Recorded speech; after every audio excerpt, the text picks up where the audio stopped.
রমজানে আল্লাহ স্বাদ দিয়া দেয়, রোজা রাখার পরে খাওয়ানে যেই স্বাদ দেয় ওই স্বাদ আপনি কোথাও পাবেন না টোকায়া। রোজা থাইকা দেখেন, তারপরে বুঝবেন। তো যেটা বুঝাইতেছিলাম, শাবান শবে বরাতের পরে করণীয় কি? করেন, কাজে দিবে। না করবেন, রমজান আপনার বিরুদ্ধে যাবে, বিরুদ্ধে। এই জন্য হাদিসে লেখা আছে, রোজা যার পক্ষে যাবে তাকে রোজা জান্নাতে নিয়া ছাড়বে। শুধু জান্নাতে নিবে না, জান্নাতের এক উচ্চ লেভেলে নিয়ে ছাড়বে। যেমন কোরআন যার পক্ষে যাবে তাকে জান্নাতের উচ্চ শিখরে নিয়ে ছাড়বে। মসজিদ যার পক্ষে যাবে তাকে জান্নাতের উচ্চ শিখরে নিয়ে ছাড়বে। এরকম কিছু জিনিস আছে যেটা আমার পক্ষে গেলে আমাকে কোথায় পৌঁছাবে। ফজরের নামাজ যার পক্ষে যাবে, হায় হায়, ওরে সর্বঘাটিতে জামাই আদরে জান্নাত পর্যন্ত পৌঁছাবে। জামাই আদর আর কি, আজকাল তো জামাই গো আদর নাই, ঠিক না? হ্যাঁ, আদর হইব কর্তিকা, বেশিরভাগই তো এখন পছন্দের বিয়া, ঠিক না? ঠিক না? মনে হয় বোঝেন নাই। আরে বুঝছেন, পছন্দ কইলাম, আর কিছু কইলাম না। তো বিদায় আদরও হয় না, তেমন আদর হয় না। শ্বশুর তো পছন্দ করে জামাই খুঁজা বাইর করে নাই, মেয়ে খুঁজা বাইর করছে, অথবা ছেলে খুঁজা বাইর করছে, ঠিক না? তো কয় তোরা তোরা করছ, তোরা তোরা বোঝ, নিজে নিজে করছ, নিজে নিজে বোঝ। এই জন্য আদর নাই, শুধু প্রবাদ বাক্য রয়ে গেছে, জামাই আদর, ঠিক না? খালি এটা শব্দটা রয়ে গেছে, আদর রয়ে যায় না। হ্যাঁ, আছে কিছু জায়গায় আছে যারা মা বাবার পছন্দ মতো করছে, ওইখানে আদর আছে। কিছু কিছু জায়গায় আছে, একবারে যে বিলুপ্ত হয়ে গেছে এমন না।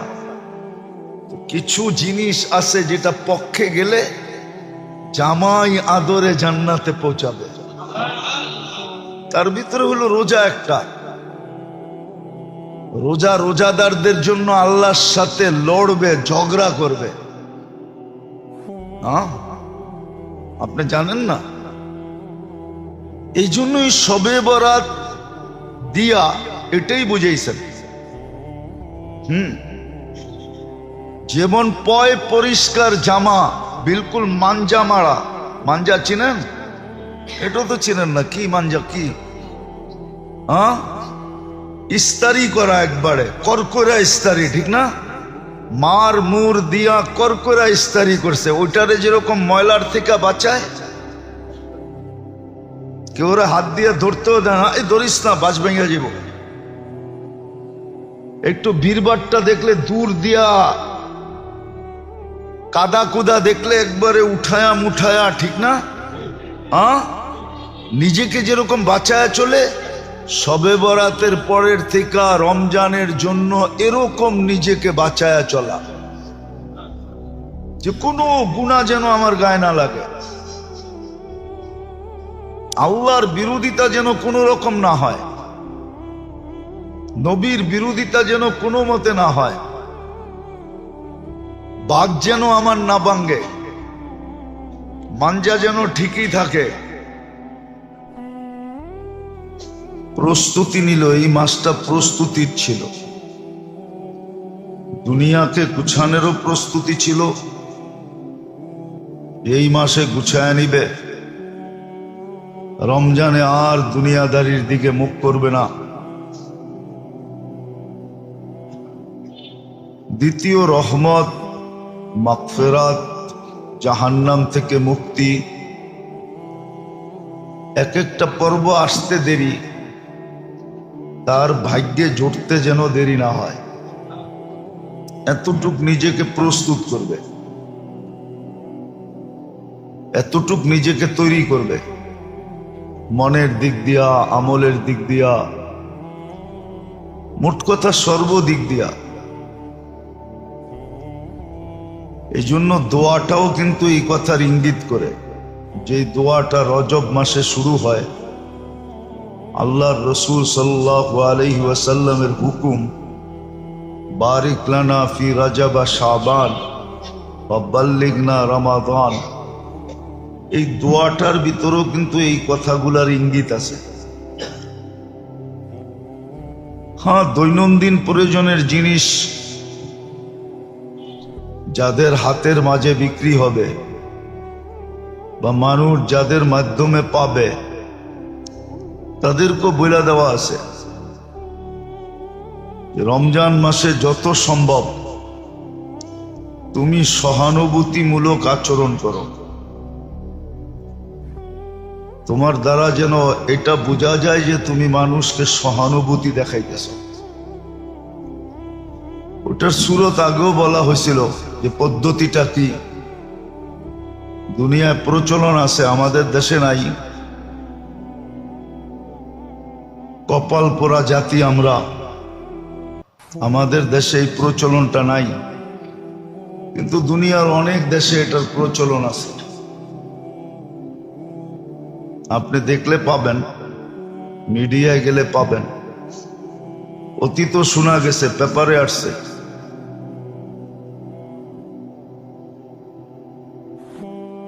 দুবাইতে, সৌদি আরবে, আরব দেশগুলাতে রমজান মাসে প্রত্যেক সুপার মার্কেটে ডিসকাউন্ট থাকে। রমজানের উদ্দেশ্যে 30%, 40% ডিসকাউন্ট ব্যাপারে আসে। কিন্তু আমাদের দেশে কোনো ডিসকাউন্ট নাই। আমাদের দেশের অধিকাংশ ব্যবসায়ীদের, শব্দটা বললে যদিও খারাপ লাগবে, মনে হয় দোজগও ওগরে হাল মানায় ফেলে। ওদের সামনে দোজগও হার মাইনা যায়। ওরা পারে না 4 গুণ 5 গুণ দাম বাড়ায় দেয়, আর বাড়াই দেয়। মনে হয় কোরআনের ওই আয়াত ওদের জন্যই আসছে, তামাত্তাউ কলিলান। যা খাইতে মনে চায় এখানেই খায়া লও, কামাইতে মনে চায় এখানেই কামায় লও। ওমা লাহুম ফিল আখিরাতি মিন নসিব। আখিরাতে তোমাদের ভাগ্যে কিছু জুটবে না। মনে হয় এই আয়াতটা ওদের জন্যই সত্য হইতেছে, ওদের কপালেই, ওদের জন্য। নাহলে যেখানে সারা দুনিয়া অধিকাংশ দেশ গরিব গরিব মুসলিম দেশ, সরকারের পক্ষ থেকে ডিসকাউন্ট দিতে হয় না, পাবলিক নিজের পক্ষ থেকে ডিসকাউন্ট দিতেছে আর বরকত কামাইতেছে। আবার ওই দেশের পাবলিককেও আল্লাহ বুঝ দিয়া দিছেন, যতটুক প্রয়োজন এতটুকুই কিনে। ডিসকাউন্ট পায়া গাঠটি বইরা সারা বৎসরেরটা কিনে না, যতটুক প্রয়োজন অতটুকুই কিনে। আর ইচ্ছা করলে ব্যবসায়ীরাও এই পদ্ধতি করতে পারে যে এতটুকের বেশি পাবেন না। হ্যাঁ, ছোলা 1 কেজি পাবেন, 10 কেজি পাবেন না। বেসন 1 কেজি পাবেন, একসাথে 5 কেজি পাবেন না। তো আমাদের সমাজটা বিলকুল এলোমেলো। তো যেটা বুঝাইতেছিলাম, সবে বরাত চলে গেছে, এখন আমাদের করণীয় কি এটাই বুঝাইতে চাইতেছিলাম। সবে বরাতের আগে তো সবে বরাতের করণীয় ছিল, সবে বরাত চলে গেছে, কতটুকু অর্জিত হইল এটা নিজেকে প্রশ্ন করলেই বোঝা যাবে। কোরআন হাদিস ঘাটার দরকার হবে না যে আমি ওই রাতটাকে কতটুকু আমার পক্ষে কাজে লাগাইলাম, আমার পক্ষে নিলাম, আমি কতটুকু আত্মসমর্পণ করলাম, কতটুকু তওবা ইস্তেগফার করলাম, কতটুকু মাপ চাইলাম, কতটুকু চোখের পানি ঝরাইলাম, কতটুকু নিজেকে ক্লিন করতে চাইলাম। এটা নিজেকে প্রশ্ন করলেই বোঝা যাবে। দ্বিতীয় শবে বরাতের পরের সময়টা যদিও পুরা শাবানটাই ছিল, কিন্তু শবে বরাতের পরে তড়িঘড়ি খুব দ্রুত গতিতে নিজেকে রমজানের জন্য বিলকুল প্রস্তুত করে সাজায়া গাজায়া অপেক্ষায় থাকা যে রমজানের চাঁদ কখন উঠবে, আমার ভ্যালু কখন বাড়বে। কেন রমজানে ভ্যালু বেড়ে যাবে। আগেও শুনছেন, এখনো শুনতে থাকেন। রমজানে নফল ফরজের সমান হয়ে যাবে, ফরজ 70 গুণ বেড়ে যাবে, তসবিহাত 1000 গুণ বেড়ে যাবে। ইমাম বুখারী রহমতুল্লাহ আলাইহির উস্তাদ ইমাম জোহরি, যার থেকে ইমাম বুখারী রহমতুল্লাহ আলাইহি শত শত না হাজার হাজার হাদিস বর্ণনা করছেন, ওনার কথা হলো, ফতুয়া হলো তসবিহাত 1000 গুণ বেড়ে যায়। এই জন্য তড়িঘড়ি প্রস্তুতি নিবে শবে বরাতের পরে, নিজেকে বিলকুল রেডি করবে। সারা বছর দুনিয়ার ভিতরে ডুবা থাকুক, তাতে কোনো আপত্তি নাই, কিন্তু একটা মাস বিলকুল দুনিয়ার থেকে নিজেকে পৃথক করে ফেলবে। এককভাবে রমজানে আল্লাহর জন্য নিজেকে প্রস্তুত করবে। আর আসতে দেরি, চাঁদ উঠতে দেরি, চাপায়া পড়তে দেরি হবে না। প্রস্তুতি নেই না বিদায় আমাদেরকে খাটতে হয়, পরিশ্রম করতে হয়। বৎসরের শুরু থেকেই যদি নিম্ন লেভেলের মানুষের কথা বলতেছি, মধ্যবিত্ত আর নিম্ন লেভেলের মানুষ, এরা যদি বৎসরের শুরু থেকেই রমজানের জন্য আলাদা প্রস্তুতি নিতে থাকে, কিছু আলাদা করতে থাকে, সঞ্চয় করতে থাকে, তাহলে দেখা যায় রোজা থেকে পরিশ্রম করতে হয় না। রোজা থেকে পরিশ্রম করতে হয় না, রোজা থেকে পরিশ্রম করতে হয় না। আপনি দেখেন, একটা ক্যালকুলেট হিসাব করেন আপনি, যে আমার এক মাসে নিম্ন মানে এত বাজেট, 20,000 টাকা বাজেট। 11 মাসে যদি আপনি 2,000 টাকা করে সঞ্চয় করেন, আলাদা করেন রমজানের প্রস্তুতিমূলক, তাহলে সারা বৎসর কিন্তু 11 মাস আপনি রমজানের প্রস্তুতির সওয়াব পাইতে থাকবেন। আর 11 মাসে যা সঞ্চিত হবে ওটা দিয়ে 1 মাস চলে যাবে। রমজানে তো একটা বেনিফিট এটাও আছে, সব জিনিসের ভিতরে আল্লাহ বরকত দিয়া দেন, মুমিনের রিজিক বাড়ায়া দেন। এই জন্য রমজানে যত খায় মানুষ, রমজানের বাহিরে এত খায় না।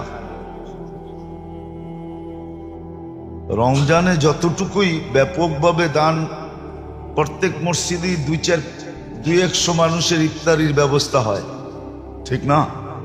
রমজানের বাহিরে তো একজনেরও হয় না, হয় নাকি? হয়। আচ্ছা, 100 করে যদি ধরেন প্রত্যেক মসজিদে ইফতারির ব্যবস্থা হয়, তো বাংলাদেশে 2.5 লক্ষ মসজিদ, 2.5 লক্ষকে আপনি 100 দিয়া গুণ দেন, দেখেন না কত হয়। আরে মনে হয় বোঝেন না, ঠিক না? 2.5 লক্ষ লেখা 2 শূন্য বাড়ায়া দেন, বাস কত হবে? আগে কয় সংখ্যা ছিল? 2.5 লক্ষতে 6 সংখ্যা, আর 2 সংখ্যা বাড়ায়া দেন, 7, 8।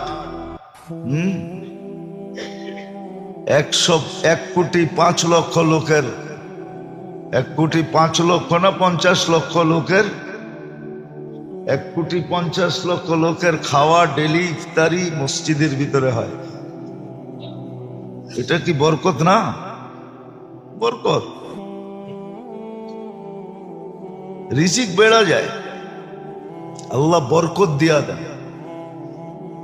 তো নিম্নবিত্ত মানুষ, আরেকটা কাহিনীও আছে, কিন্তু বলা যাবে না, বললে আবার মিডিয়ায় চলে যাবে। বলা ফেলবো? নিম্নবিত্ত মধ্যবিত্ত মানুষ যদি রমজানে কাজ না করে, ওরা বলে আমরা রমজানের জন্য কোনো কাজ কাম করবো না, তাইলে উচ্চবিত্ত মানুষরা আপনাদের পায়ে ধরা সারা দিনের কামাই 1 ঘন্টায় দিয়া নিতে রাজি হবে। বরকত ওইখান দিয়ে আবারও বেড়ে যাবে।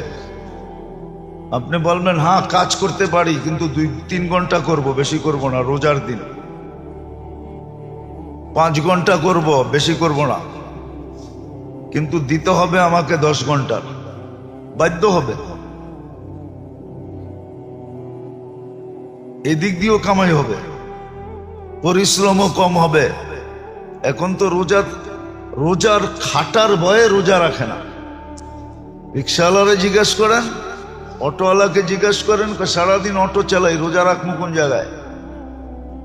অটো রাইখেই তো সময় পাই না, রোজা কোন জায়গায় রাখবো? পিছে তো প্যাসেঞ্জার থাকে, রোজা তো রাখন যাইব না সিটে, প্যাসেঞ্জার বইব কই? এই জন্য রোজা রাখে না।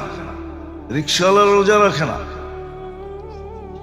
শ্রমিক পেশার মানুষ বেশিরভাগ রোজা রাখে না, কর্মচারী পেশার মানুষ বেশিরভাগ রোজা রাখে না। রাখে? বলেন রোজা রাখে না। কিন্তু 11 মাস যদি কিছু কিছু সঞ্চয় করত, রোজাকে সামনে রেখা, রমজানে কোনো কাজ করব না, 1 মাসের বাজেট রমজানের আগে সঞ্চয় করলো, তো সবাই যদি কাজ করা বন্ধ করে দিত, তাহলে উচ্চবিত্তের মানুষ এদেরকে অল্প সময়ের জন্য বেশি টাকা দিয়া হায়ার করত। হায়ার, হ্যাঁ 1 বছর করে দেখুক আমার কথার উপরে, 2 ঘন্টায় 10 ঘন্টার কামাই পাইত। কেননা কোথাও তো শ্রমিক খুঁজে পাওয়া যেত না, কোথাও তো শ্রমিক খুঁজে পাওয়া যেত না, ওর কাজ করার লোক খুঁজে পাওয়া যেত না। বলতো না রমজান আল্লাহ আল্লাহ করব। আমাদের গরিবদের কাছে কিছু নাই, মধ্যবিত্তদের কাছে কিছু নাই, আমাদের একটাই ভরসা আছে, রমজান দিয়া দেখি জান্নাত নিতে পারি কিনা। আমরা তো দুনিয়ার কোনো স্বাদ পাই নাই। আপনারা তো ইচ্ছা করলেই পিজা খাইতে পারেন, আমরা তো সারাদিনই পিসা খাই। পিসা বোঝেন? পিসা বোঝেন? এটা গ্রাম্য ভাষা। কি আমরা তো সবাই ধাক্কায়, আমরা তো ধাক্কা খাই, আপনারা তো পিজা খান, আপনারা তো বার্গার খান, সার্গার খান। আপনারা জবাব দিতে, মনেরকে সান্ত্বনা দিতে পারবেন যে দুনিয়ার কিছু তো পাইছি। সারা জীবনই তো ভাড়াটিয়া রইলাম, বাড়িওয়ালা তো হইতে পারলাম না। তো বাড়িওয়ালা তো সান্ত্বনা দিবে আমি বাড়িওয়ালা হইছি, ঠিক না? তো জবাব দিবে আমরা একটা মাস আল্লাহকে দিতে চাই। আবার জানি না এই কথাগুলো আবার রাষ্ট্রের বিরুদ্ধে চলে যায় কিনা, যে হুজুরে পাবলিক রে কি বুঝাইতে চাইতেছে, সবাই রমজানে কাম ছেড়া দিলে শ্রমিক পেশার মানুষ তো পুরা দেশ তো হ্যাক হয়ে যাবে, ঠিক না? না না, আমি এই জন্য না, বুঝানোর জন্য বলতেছি, বুঝানো উদ্দেশ্য আছে। বহুত দেশ আছে এরকম, ব্যবসায়ীরাই ব্যবসা করে না, কর্মচারীকে অ্যাডভান্স বেতন দেয়া দেয়। আমাদের ঢাকা শহরও আছে, আমি 2-4টা হোটেল চিনি যারা রমজানের চাঁদ উঠতে দেরি হোটেল তালা দিতে দেরি করবে না, রমজানের বেতন মালিক বোনাস সহ দিয়া দেয়, আর বলে দেয় সারা রমজান আল্লাহ আল্লাহ করবি, আমার ইফতারিও বেচতে হবে না। চাঁদ উঠতে দেরি আবার হোটেল তালা খোলে, বন্ধ করে দেয়, সারা মাস বন্ধ। মালিকও আল্লাহ আল্লাহ করে, কর্মচারীরও আল্লাহ আল্লাহ করে। আমি জিজ্ঞাসা করছি ওদেরকে পোষায় কিনা, হুজুর শুধু পোষায় না, শুধু পোষায় না,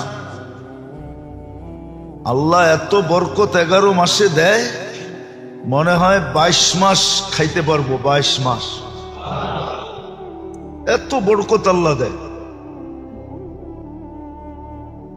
যদিও মানুষ আমার হোটেলে কাস্টমার দেখে না, কিন্তু এত বরকত দেয় যেটা 22 মাসে খায়া শেষ করা যাবে না। এরকম 2-4 জন হোটেলওয়ালা আমরা চিনি, কিন্তু বাকি অনেক হোটেলওয়ালা দেখবেন পর্দা দিয়ে হোটেল চালায়। ওগরে জিজ্ঞেস করবেন, খালি নাই নাই নাই নাই করতে থাকে, হায় হায় করতে থাকে, ওগো পেট ভরে না, ওরা বরকত পায় না, ওগো টানাটানি থাকে। তো একটা কথা আছে না বাংলায়, নিয়াত আমান বরকত, নিয়াত যেরম বরকত ওরকম। তো শাবান মাসটা ছিল, বিশেষ করে শবে বরাতের পরে এই সময়টা ছিল রমজানের 100% প্রস্তুতি নেওয়ার জন্য, যে বিলকুল 100% প্রস্তুতি নিবে, দুনিয়াও গুছায় ফেলবে, নিজেকেও প্রস্তুত করবে, ঘরালাদেরকেও প্রস্তুত করবে, যাতে রোজার চাঁদ উঠতে দেরি, রহমত ওই ঘরের ভিতরে, ফ্যামিলির ভিতরে, জীবনের ভিতরে উচ্ছ্বাস পড়তে দেরি না করে, রহমত ডাইকা দিতে দেরি না করে। নাইলে আপনি রহমতের দোয়া করাবেন, রহমত আপনার কাছে যাবে না। রহমতের আসার পদ্ধতি আছে, পদ্ধতি আছে। তো যেটা বুঝাইতেছিলাম, রমজানটা ছিল জীবনের শেষ সম্বল হিসাবে, যে রমজান পাইল সেজন্য জীবনের শেষ সম্বল, শেষ সুযোগ, শেষ প্রচেষ্টা, বলে না সর্বশেষ চেষ্টা করে দেখতেছি, বাঁচলে বাঁচবে, না বাঁচলে করার কিছু নাই। রমজানটা ছিল প্রত্যেক মোমেন মুসলমানের জন্য শেষ প্রচেষ্টা, শেষ সুযোগ। এটা রমজানের শাব্দিক অর্থই বুঝায়, হাদিস কোরআন মিলাইলে তো আরো বুঝায় যে এই রমজানটা এই উম্মতের জন্য কি ছিল, কতটুক আগে। আপনি একটা কথা চিন্তা করেন, জান্নাতকে রমজান যেদিন শেষ হয় ওই দিন থেকে রমজানের শুরু দিন পর্যন্ত, চাঁদ উঠা পর্যন্ত 365 দিন আল্লাহ রমজানের জন্য জান্নাতকে সাজাইতে থাকেন। এইদিকে এইদিকে মনোযোগ, মনোযোগ না দিতে পারলে বৈশা কোনো লাভ নাই। তাইলে বাইরে বৈশা থাকলেই ভালো, বাসায় থাকলে ভালো। বয়ান যখন শেষ হবে তখন চলে আসেন, চাচু খাইতে দরকার হলে খায়া বাসায় চলে যান। হ্যাঁ, ভালো না লাগলে বললেন, নাইলে এর চেয়ে ভালো ভালো মসজিদ আমার কাছে আছে, 4 জুমা 4 জায়গায় পড়ামো, আপনাদের চেয়ে 10 গুণ বেতন বেশি পাবো। ডেলি খোঁচাইতেছে, 1 জুমা 1 জায়গায় পড়াবেন, নাইলে ছেড়া চলে যাবো, চিপা ছেড়া চলে যাবো। কেন এখানে গাড়ি ঢুকাই তো অনেক কষ্ট হয়। মনোযোগ দিয়ে না শুনতে পারলে আইসেন না, আর যদি বলবেন ভালো না লাগে ছেড়া চলে যাবো। বাংলাদেশে আমগো জায়গার অভাব নেই, এখানে আসতে হবে না। আর শুনতে হইলে মনোযোগ দিয়ে শুনবেন, না শুনতে হইলে বাসায় বসে থাকবেন। আপনার মতো শ্রোতার দরকার নাই আমার অনেক শ্রোতা আছে। আল্লাহর মেহেরবানিতে বৈশা বৈশা গল্প করবেন আর হাসাহাসি করবেন, এটা না হোক।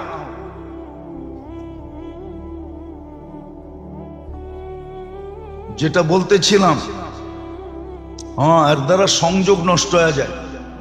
কথা এখান থেকে আসে না, ওইখান থেকে আসে। আমরা কোনো কিছু সাজায় গুছায় নিয়ে আসি না, ওইখান থেকে লাভের জন্য বলতেছি। নাইলে এটা করে খাইতে হবে এরকম না, জুমা পড়ায়া ইমামতি করে আমার খাইতে হবে, এই ব্যবস্থা আল্লাহ আমার করেন না। আল্লাহ আমার আরো হাজারো ব্যবস্থা করে রাখছেন, আমি নিজের ইচ্ছায় ওগুলা করি না। শুধু কিছু সুযোগ মনে করা, যে কিছু মানুষ যদি তৈরি হয়, কিছু লোক যদি গইরা যেতে পারি, এই জন্য পড়াই, নাহলে পেট পালার জন্য না। পেট পালার শত ব্যবস্থা আমার কাছে আছে, আল্লাহ আমাকে শিখাইয়া দিছে। ওইগুলা করলে পেট পেলা যাবে, রাগ হয় না। কিছু লোক তৈরি করার জন্য এই রাস্তায় আসছি, জুমা পড়াইতে আসি, জুমা পড়াই মসজিদে। হ্যাঁ, ইমাম মুয়াজ্জিনরা ইমাম মুয়াজ্জিনি এই জন্যই করে, আখেরাতের দিকে তাকায়া করে। নাইলে এই যুগে ওপেন দুনিয়া, এই যুগে কারো দরকার নেই এটা দিয়া পেট পালার। পেট পালার বহুত রাস্তা আছে, মজদুরি করলেও পেট পালন যায়। ক্ষেতের কামের লোক পায় না দিকেই তো মেশিন আবিষ্কার করতে হয়েছে। কি কি ধান কাটার লোক পায় না, এই জন্যই তো মেশিন আনতে হয়েছে, ঠিক না? মেশিনে কি কম টাকা নেয় নাকি? হ্যাঁ, একদিন ধান কাটার বিল কত দেখেন তো, যা এক মেশিন ভাড়া করলে কয় টাকা দিতে হয়? তো পেট পালার বহুত ব্যবস্থা আছে। 3 বেলা না খায় 1 বেলা খাবো, বাকিটা রোজা রাখবো, স্বাস্থ্য ভালো থাকবে। 1 বেলা যেটা খামু ওটার ভিতরে স্বাদও আল্লাহ এরকম দিবে যেটা আপনার দুনিয়ার কোনো খাওয়ানোর ভিতরে স্বাদ হবে না। হ্যাঁ হ্যাঁ সত্য, আপনি দেখেন না, রমজানে ইফতারিতে যেই স্বাদ হয়, রমজানের বাইরে কাচ্চি বিরিয়ানি শিরানি তো এত স্বাদ হয় না। স্বাদ হয় নাকি? আচ্ছা, ইফতারি বাদ দিলাম, রমজানের মুড়ি ভর্তায় যে স্বাদ হয়, মনে হয় বোঝেন না।